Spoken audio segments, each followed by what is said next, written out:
Hello, friend. Happy mother's day.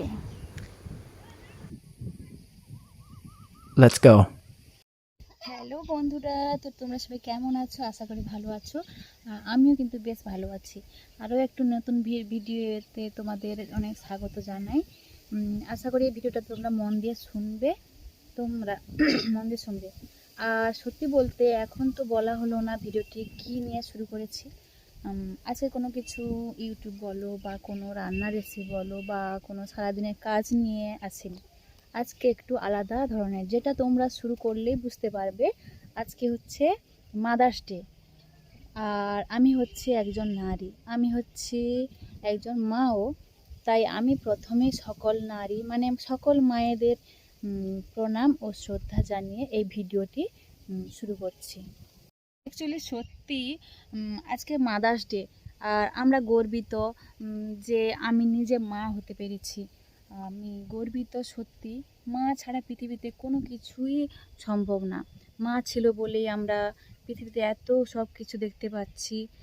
মা ছিল বলেই পৃথিবী এত সুন্দর। করে বলছি একটা কথা, মাদার্স ডে বলে কিন্তু কিছু কিছু হয়? কখনোই না। আমার কাছে তো মনে হয় কখনোই না। মাদার্স ডে বলে কিছুই হয় না। কারণ মাদার্স ডে মানে মা দিবস প্রতিদিনই হওয়া উচিত। বছরের একটা দিন স্পেশাল হয়, কেন জানি না। নিশ্চয়ই তার কারণ আছে। কারণ আমাদের যেমন জন্মদিন হয়, বিবাহবার্ষিকী হয়, তো আরও তো অনেক কিছু হয়, অনেক ডে হয়, কিন্তু সেগুলো কি আমরা সেলিব্রেশন করি? কিন্তু মায়ের সেগুলো তো আমরা সেলিব্রেশন করি, কিন্তু মায়ের জন্য কি আমরা সেলিব্রেশন করব না? ঠিক তার জন্য মাদার্স ডেটা তৈরি হয়েছে।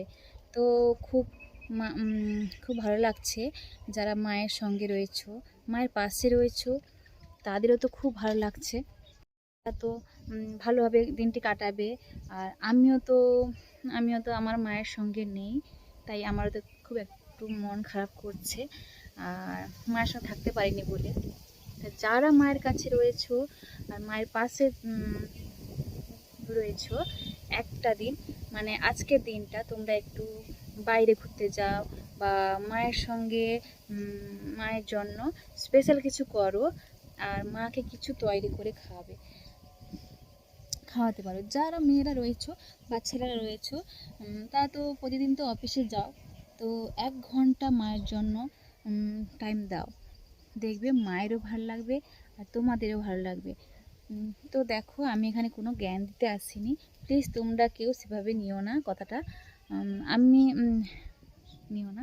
আমিও চাইছি আমিও তো মা। আমিও চাইছি বিকেলবেলা আমার ছেলে দুটো আছে, ছেলেদের নিয়ে একটু বেরোবো। কারণ ওরা তো ছোট, ওরা জানে না আজকে কি। তো ওদের বললে ওরা খুব আনন্দ হবে, আমাকেও সারপ্রাইজ দেবে। তো তারা তো এখন বাড়িতে নেই, পড়তে গেছে। ওরা এলে ওদের নিয়ে আমি বেরোবো। খুব পিছনে কীরকম মেঘ করেছে দেখো, মনে হয় বৃষ্টি আসবে। দেখেছো কীরকম মেঘ করছে, আকাশ পুরো কালো হয়ে যাচ্ছে, দেখতে পাচ্ছ? এইখানে আকাশ খুব কালো হয়ে যাচ্ছে। যেটা বলছিলাম আর কি, ছেলেদের ঘুরতে নিয়ে যাব, তাদেরও মনটা খুব ভালো হবে। কারণ এখন তো আবহাওয়া তো খুবই ভালো, কারণ অনেক জায়গায় বৃষ্টি হচ্ছে, আমাদের এখানেও বৃষ্টি হয়েছে। আর এই দেখো কালো একটা মেঘ করেছে, এখনই হয়তো বৃষ্টি নামবে। তাই বেরোনোর কোনো অসুবিধা হবে না। তাই ভিডিওটির শেষে আবারও বলছি, মায়েদের জন্য রইল অনেক ভালোবাসা আর প্রণাম ও অনেক অনেক ভালোবাসা। আশা করি প্রতিটি মা সুস্থ থাকুক, ভালো থাকুক, ঈশ্বরের কাছে এই প্রার্থনাটুকু করব। আর তোমরাও প্রার্থনা করো আমি বা আমার মা যেন ভালো থাকতে পারি। চলো বন্ধুরা, টাটা। সো গাইস, আজকের ভিডিওটা এই পর্যন্ত। তো জানি না মায়েদের জন্য আমি কতটা বলতে পেরেছি। তো আজকের পৃথিবীতে সব মায়েরা তার ছেলে মেয়ের জন্য অনেক কিছু করে, তো সেই তুলনায় আমি কিছু কিছু কথা মায়েদের জন্য বলতে পেরেছি। ব্যাস এইটুকু। চলো আজকের ভিডিওটা এই পর্যন্ত। তো এইটুকু, চলো আজকের ভিডিওটা এইটুকু। Like, comment, share and subscribe করে আমার পাশে থেকো আর আমাকে একটু সাপোর্ট করো যদি তোমাদের ভিডিওটি ভালো লেগে থাকে। তো চলো এখনকার মতো টাটা।